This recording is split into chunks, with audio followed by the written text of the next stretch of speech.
할렐루야. 네, 반갑습니다. 빛분 인사 나눠주시기 바랍니다.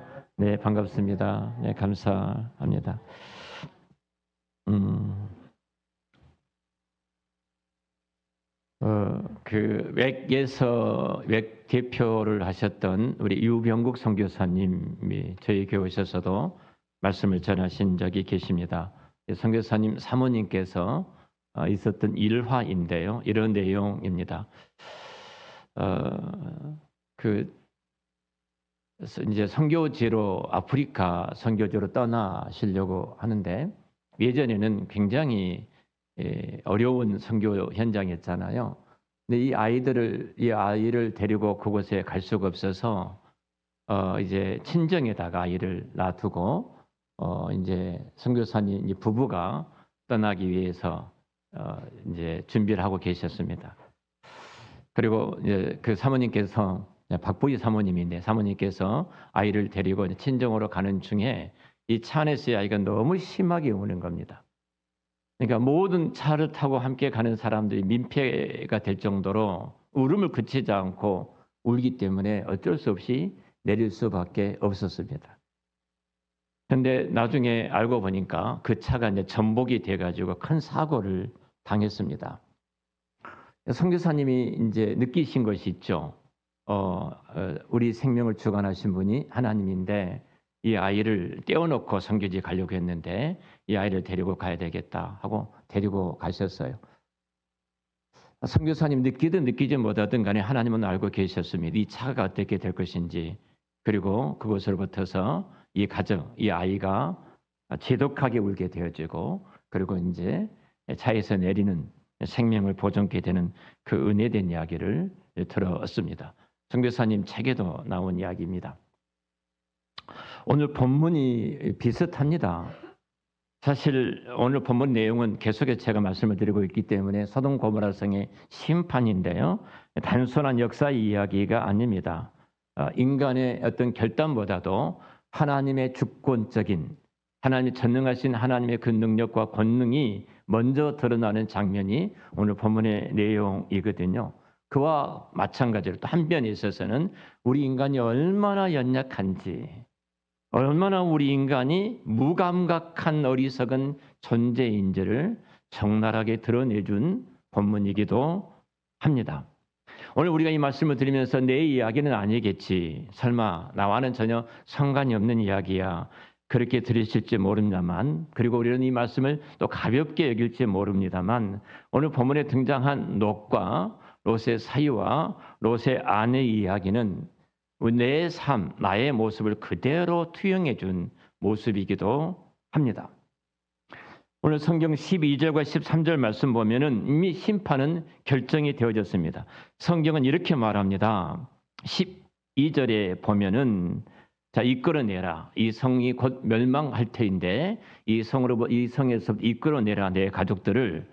그리고 13절에 보면은 이곳을 멸하시려고 또 우리가 멸하리라 이 말씀을 하고 있는 것 보면은 이미 이 성은 하나님께서 멸하시려고 이미 계획을 세워놓고 잠시 후면 이제 이 성이 불과 유황으로 다 전멸할 수밖에 없는 이 상황입니다. 자, 이 정도 됐다면 어떻게 해야 되겠습니까? 예를 든다면 학교에서 화재 경보기가 울렸습니다. 화재 경보기가 울렸을 때 우리 하영이는 어떻게 하겠지? 그러면 화재 경보기 누가 장난친 게 아니야? 이렇게 머물고 있는, 아니면은 재빨리 뛰어나오겠니? 재빨리 뛰어나와야지 살지. 화재 경보기는 생명이 달린 겁니다. 화재가 일어나서 순식간에 화재로 인해서 학교 전체가 불탈 수밖에 없는 위기예요. 목숨이 달려 있는 겁니다. 그러니까 이 경보기 앞에 재빨리 뛰어나온 것이 현명하고 지혜로운 학생의 자세입니다. 자, 오늘 이 말씀을 보면 참 재미있는 사건이 등장을 합니다. 자, 분명히 심판을 약속하셨는데 이 말씀은 살고 죽는 문제, 지금 당장 내가 사느냐 내가 죽느냐 하는 겁니다. 그런데 이 말씀을 아주 우습게 여기는 사람이 있습니다. 오늘 14절의 성경에 이렇게 이야기를 합니다. 롯이 나가서 그 딸들과 결혼할 사이들에게 말하여 이르기를 여호와께서 이 성을 멸하실 터니 너희는 일어나 이곳에서 떠나라 하되 그의 사이들은 농담으로 여겼더라. 농담으로 여겼더라. 자, 롯이 굉장히 진지합니다. 두 딸과 결혼해야 될 그 사이들을 이들을 끄집어내기 위해서 달려나갑니다. 밤중에 지체하지 않고 달려가서 큰일 났다. 이 성이 멸망한다. 빨리 나가자. 이렇게 이야기를 하는 거예요. 급히 나간 거예요. 그리고 심각한 이 소식을 전했던 것입니다. 정말로 장난으로 그랬을까요? 롯은 알았습니다. 분명히 하나님께서 심판하신다는 사실을 알고 믿었습니다. 그러니까 그 밤중에 달려나가서 두 사이를 붙들고 외치고 있었던 것입니다. 그런데 성경은 이렇게 말을 합니다. 농담으로 여겼더라. 이 말을 원문에 보면은 웃음거리로 여겼더라 이거예요. 여러분, 하나님의 말씀이 웃음거리로 들립니까?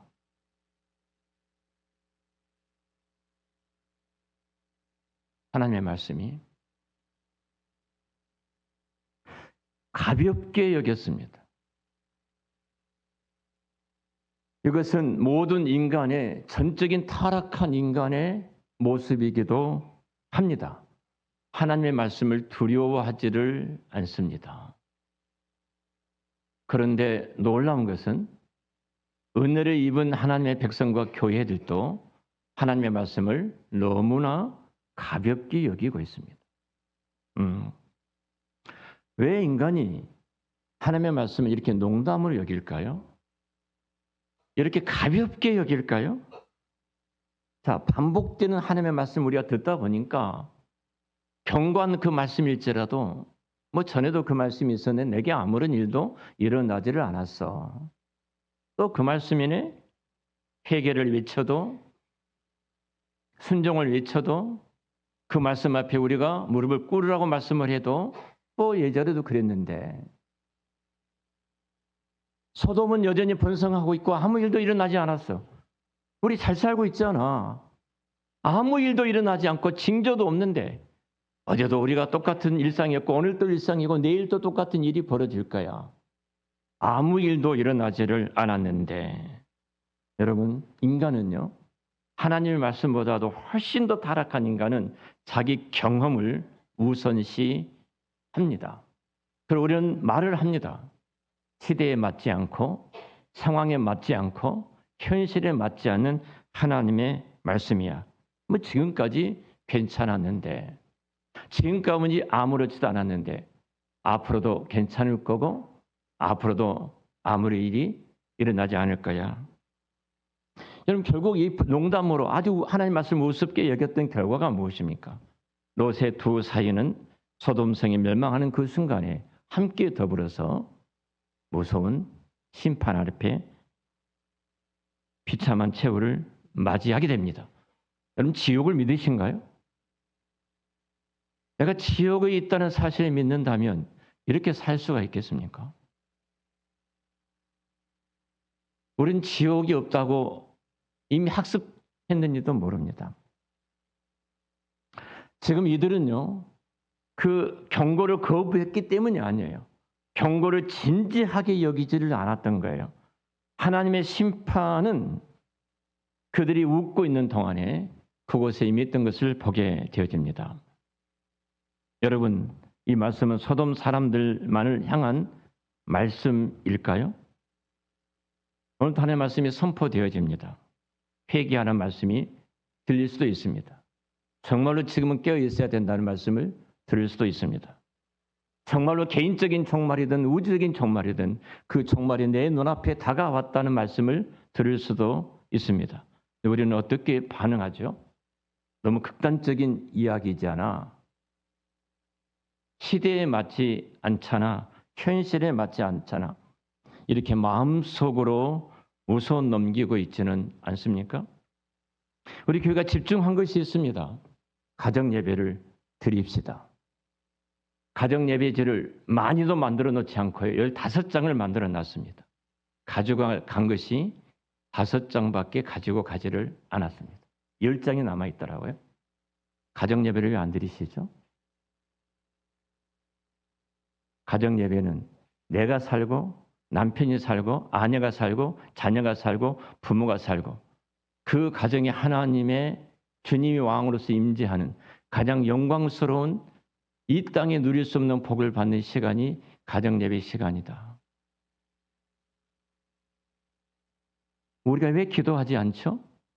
하나님께서 사명이 다 막혔을지라도 이 땅에 택한 자기 백성들에게 주셨던 위대한 선물은 기도라는 선물입니다. 그리고 하나님께서 그 기도대로 움직이고 계십니다. 내가 너의 기도를 통해서 그 일을 반드시 이루리라고 말씀하셨는데 우리는 기도하지 않는 이유가 무엇일까요? 왜 그걸 가볍게 여기죠?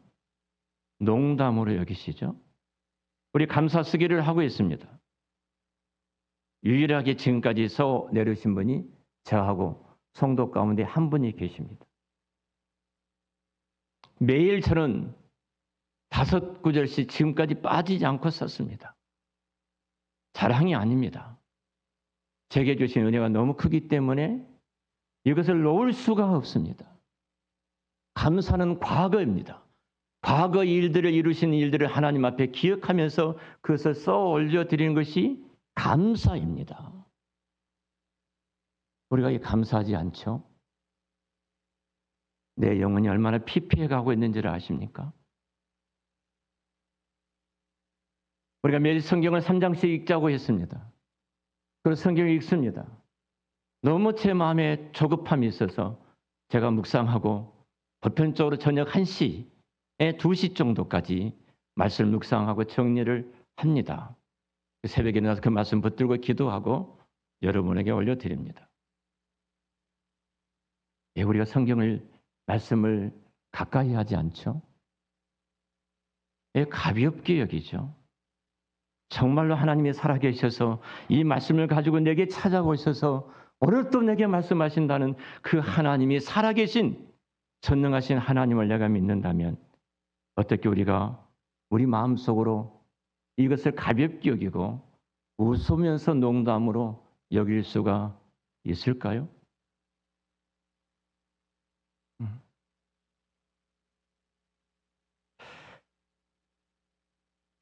여러분 정말 돌아봐야 됩니다. 내 영적인 실존을 돌아봐야 됩니다. 지금 대충 살아갈 때가 아닙니다. 농담으로 여겼더라. 자, 극단적으로 농담을 여겼던 한 사람이 있습니다. 또 다른 한 사람을 만나게 됩니다. 오늘 15절과 16절인데 바로 롯이라는 이 친구를 만나게 됩니다. 성경이 이렇게 말합니다. 동틀 때 천사가 롯을 재촉하여 이르되 일어나 여기 있는 내 아내와 2 딸을 이끌어내라. 이 성의 죄악 중에 함께 멸망할까 하노라. 그러나 롯이 지체하매 그 사람들이 롯의 손과 그 아내의 손과 2 딸의 손을 잡아 인도하여 성 밖에 두니 여호와께서 그에게 자비를 더하심이었더라. 자, 지체하지 말라긴 재촉하고 있거든요. 지금 당장 일어나서 지난밤에 찾아보셨던 그 하나님의 사람들이 그 말씀을 듣고 사이들에게 달려갔던 그 롯은 그 말씀을 믿었습니다.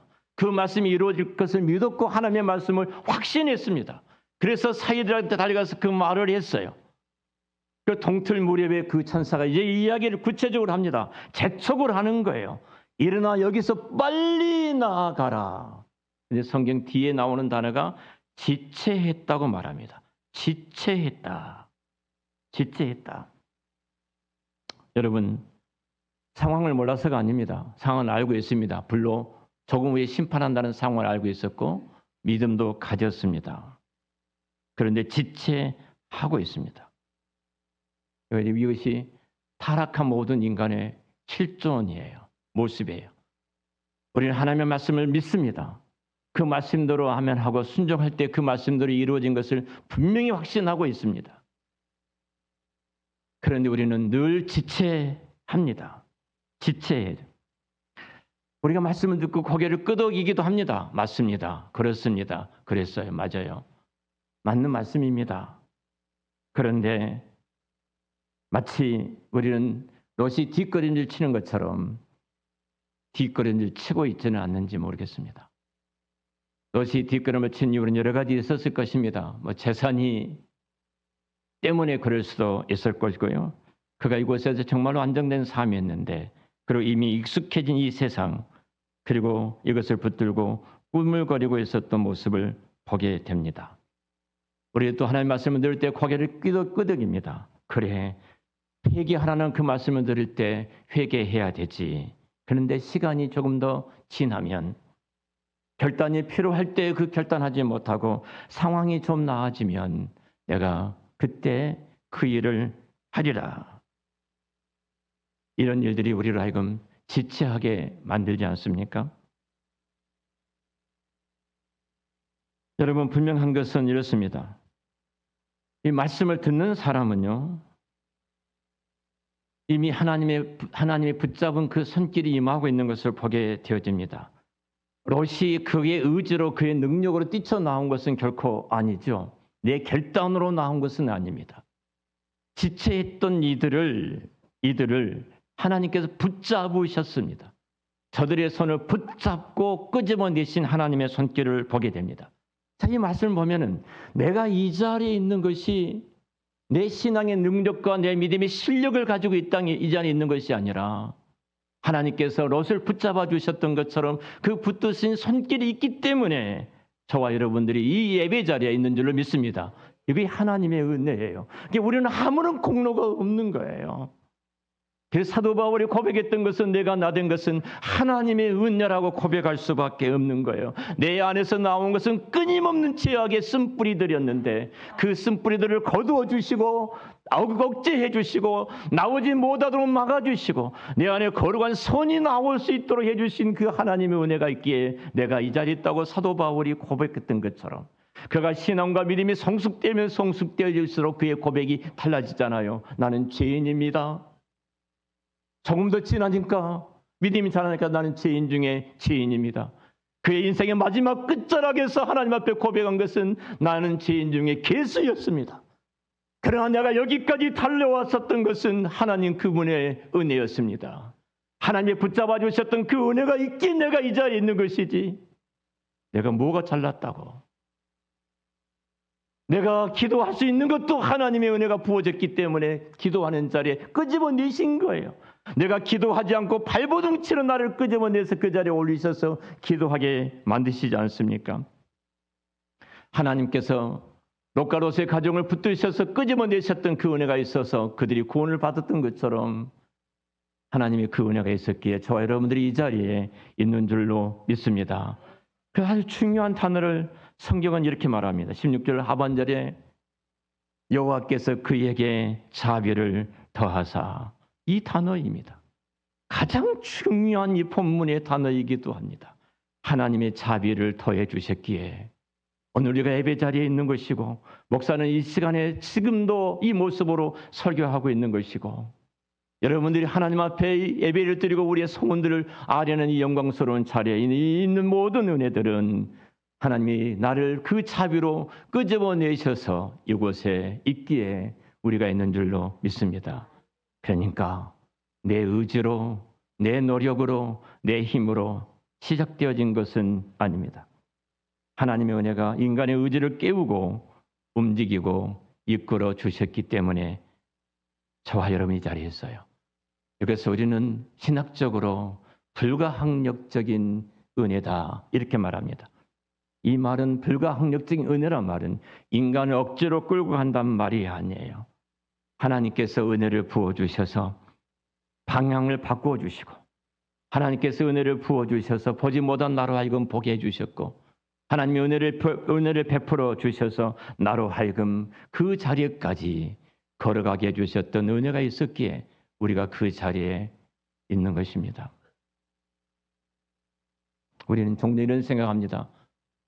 하나님 내 손을 붙잡아 주셨기 때문에 이제는 어차피 나를 끄집어내 주셨으니까 이게 다 된 것이 아닌가, 괜찮다, 그렇게 생각하실지 모릅니다. 그런데 하나님의 은혜는 절대로 인간을 나태하게 만들질 않아요. 하나님의 은혜는 반드시 즉시 반응할 수밖에 없는 거예요. 그 은혜가 있기에 우리가 헌신도 하고 그 은혜가 있기에 우리가 봉사도 하고 내가 그 은혜가 있기에 그 자리에까지 갈 수가 있는 것입니다. 그래서 우리는 붙드신 그 은혜에 감사하면서 기쁨으로 순종하는 믿음의 사람의 그 길을 걷는 거예요. 자, 오늘 도망하라고 말을 합니다. 오늘 17절부터 22절 쭉 말씀을 보면은 빨리 산으로 도망을 하라. 끄집어내 주셨어요. 두 천사가 강권적인 능력으로 롯의 손을 붙잡고 한 천사는 롯의 아내의 손을 붙들고 다른 천사는 롯의 두 딸을 붙들고 그 소돔성에서 끄집어내고 저 산으로 가라 그랬어요. 저 산으로 가라. 자, 17절에 이렇게 명령합니다. 그 사람들이 그들을 밖으로 이끌어낸 후 이르되 도망하여 생명을 보존하라. 돌아보거나 들에 머물지 말고 산으로 도망하여 멸망함을 면하라. 그래요? 이 명령 아주 구체적입니다. 자, 뒤를 돌아보지 말아야 돼. 그리고 반드시 산으로 도망을 해야 돼. 그곳에 도망함으로 너는 멸망에 대해서 면할 수가 있어. 이렇게 말을 한 거예요. 그리고 내 생명을 보존하라. 이렇게 말씀하셨어요. 근데 18절에 보면 롯이 이렇게 말합니다. 롯이 그들에게 이르시되 내 주여 그리 마옵소서. 주의 종이 주께 은혜를 입었고 주께서 큰 인자를 내게 베푸사 내 생명 구원하셨습니다. 내가 도망하여 근데 산까지는 갈 수가 없습니다. 산까지는 갈 수가 없습니다. 두렵건대 산까지 가서 내가 그곳에 재앙을 만날까 두렵습니다. 보십시오. 저쪽에 작은 성읍이 있는데 제가 그 성읍에 들어가서 그곳에 도망가서 내 생명을 보존하겠습니다. 이렇게 이야기를 합니다. 이것이 인간의 실존이에요. 예수 믿는 우리들의 어떤 실존적인 모습이기도 합니다. 적당하게 타협을 하고 있습니다. 그리고 하나님을 조종을 합니다. 하나님은 산에 가라 이렇게 했습니다. 근데 갈 수가 없습니다. 내가 그곳에 가면은 큰일 날 것 같습니다. 거기까지 못 가겠습니다. 그렇잖아요. 산에 가서 어느 곳에 있었어요? 거처가 없습니다.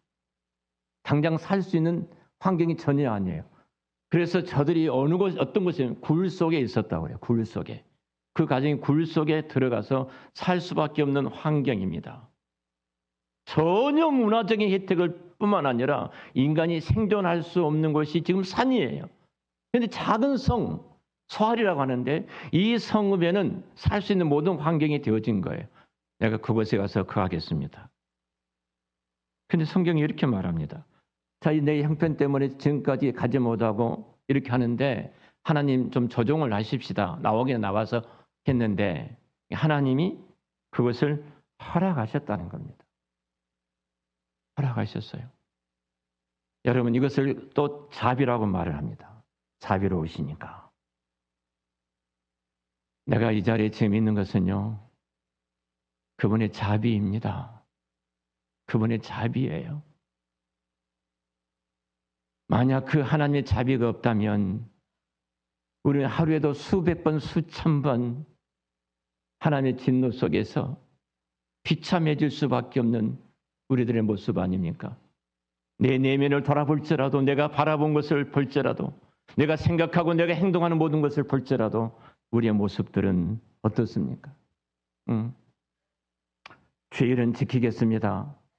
그런데 내 삶은 예배자로서의 삶을 살지를 못하겠습니다. 현실이 이러니까 적당히 거짓말도 하고 적당히 속이고 적당히 이렇게 살아가야죠. 헌신은 하지만 그것까지는 내가 못 놓겠습니다. 이것까지는 하겠습니다. 내가 믿음은 고백하지만 결정적인 순간에는 그 모든 것을 유보한 채 우리가 움직이고 있지는 않습니까? 그런데 하나님의 반응이에요. 롯의 요청을 21절 20일 그대로 들어주십니다. 하나님이 그걸 들어주셔요. 그걸 들어주십니다. 그래서 성경은 하나님의 자비라고 말합니다. 근데 하나님의 자비가 임했다고 해서 그것이 끝이 아닙니다. 하나님은 반드시 그를 산으로 옮겨가십니다. 소알 성읍에 롯의 가족들이 있었어요. 근데 갑자기 그곳에 있었던 안전할 줄 알았습니다. 평안할 줄 알았습니다. 그런데 갑자기 그의 마음속에 두려운 생각이 몰려오기 시작합니다. 두려운 생각이 몰려와서 30절에 이렇게 말하며 롯이 소알에 거주하기를 두려워하여 두 딸과 함께 소알에서 나와 산에 올라가 거주하더라. 하나님의 목적은 산이에요.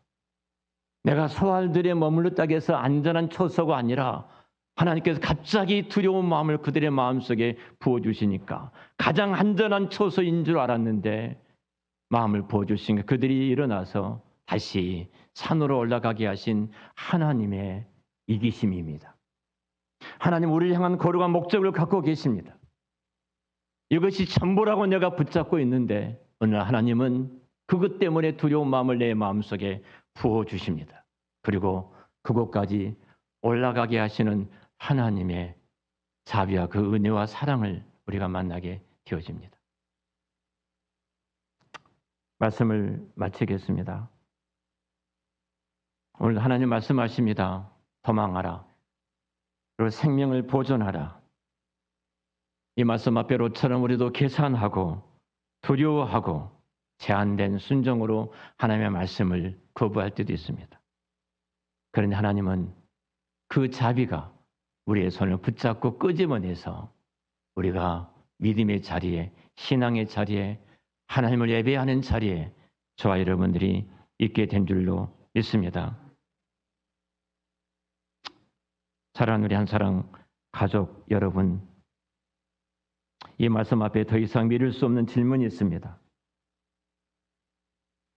나는 하나님의 말씀을 너무나 익숙하게 듣고 있지는 않는지, 익숙하게 듣고 있지는 않는지. 목사가 이번 주 가정 예배가 우리 가정은 기도로 이루어진 가정이라는 주제입니다. 이 가정 예배주를 만들면서 참 여러분 한 가정 한 가정을 놓고 기도했습니다. 그리고 아내는 남편을 위해서 축복하는 기도문을 써놨습니다. 남편은 아내를 축복하는 기도문을 써놨습니다. 그리고 부모는 자녀들을 축복하는 기도, 자녀들이 부모의 어깨에 손을 얹고 축복하는 그 기도를 써놨습니다. 그렇게 기도하는 가정, 사탄이 역사할 것 같습니까?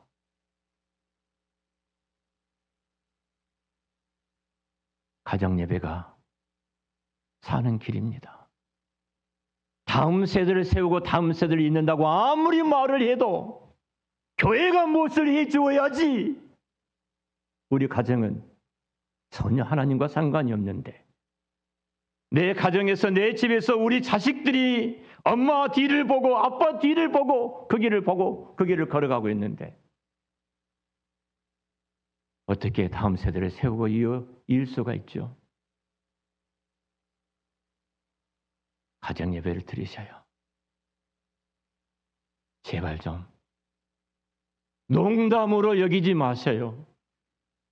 가볍게 여기지 마세요.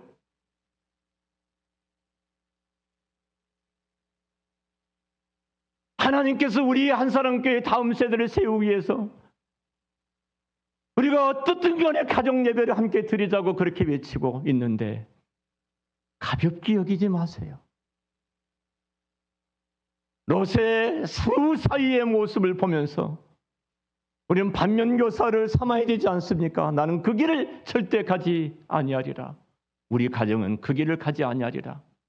롯이라는 사람이 어떻게 살았으면 그 사이들이 그 말을 듣고 가볍게 농담으로 비웃고 조롱거리를 삼았을까요? 아무리 내가 신앙에 대한 이야기를 하고 믿음에 대한 이야기를 하고 하나님에 대한 이야기를 할지라도 내 자식들이 그 부모 뒷모습을 보면서 웃기고 있는데 혹시 그러지는 않을까요?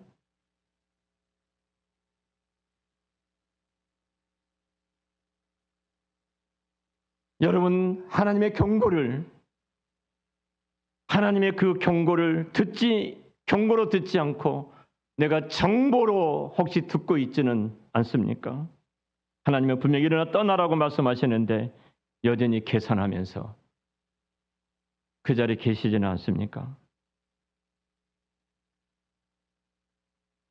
오늘 좀 결단했으면 좋겠습니다.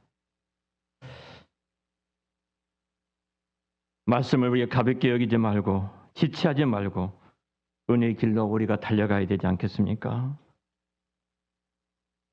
오늘 하나님 우리에게 말씀하십니다. 일어나 떠나라고. 우리가 지난 1월 성우영심 결단했던 그 결단이 한 달도 못 돼서 다 사장돼 버리고 잊어버리고 있지는 않습니까? 함께 우리 통성으로 같이 기도했으면 좋겠습니다. 말씀을 농담처럼 여기지 않는 믿음을 허락해 주시도록, 하나님의 경고의 말씀을 가볍게 흘려보내지 않도록, 지금은 괜찮다는 거짓된 그 소리에 우리를 깨워주시도록, 우리가 하나님의 말씀 앞에 웃어 넘기는 마음이 아니라 두려움과 경외함으로 그 말씀 앞에 반응하는 믿음을 달라고 우리 주여 한번 물으면서 기도하겠습니다. 주여!